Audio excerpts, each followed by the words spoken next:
For the moment, we're going to turn to the United States because a judge in Washington has blocked some of President Trump's plans to dismantle America's international aid organization.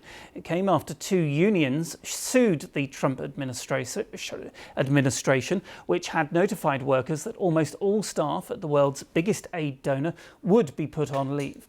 Reports suggested that USAID staff could be slashed from a force of about 10,000 worldwide to just a few hundred. Now, this was the scene on Friday at the organisation's headquarters, where crews were seen removing the signs. The move is part of President Trump's efforts to reshape America's role in foreign aid assistance, but the dismantling of USAID is facing intense criticism at home and abroad. Our North America correspondent Peter Bowes reports. The dismantling of the world's biggest donor of development aid has already started. Signs identifying the agency's Washington headquarters have been removed or covered in black tape. But the fate of its almost 10,000 staff remains unclear. A judge has put on hold the Trump administration's plan to put just over 2,000 USAID employees on paid leave, while the court considers a union lawsuit to try to save the agency. With this ruling, it does provide a reprieve, and it also provides some other relief, we hope, as well, for payments that the U.S. government is due to pay the partners and all of those who've been implementing programs long before January 20th.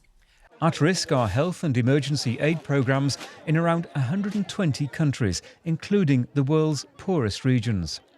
The United States' current budget allows about $70 billion for international assistance. Donald Trump has argued that the agency doesn't represent a valuable use of US taxpayers' money. When you look at USAID, that's a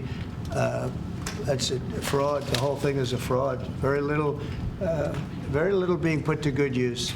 Every single line that I look at in terms of events and transactions is either corrupt or ridiculous.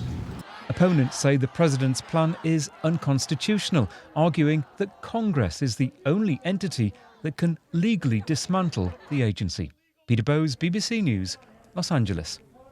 Well, meanwhile, President Trump says he's immediately revoking his predecessor's security clearance, a move that ends Joe Biden's access to daily classified intelligence briefings. President Trump posted that Mr. Biden could not be trusted because of alleged problems with his memory. In a reference to the catchphrase of his former reality TV show The Apprentice, Mr. Trump said, "Joe, you're fired." Former US presidents traditionally access intelligence briefings, though Mr. Biden rescinded Mr. Trump's after his first term ended.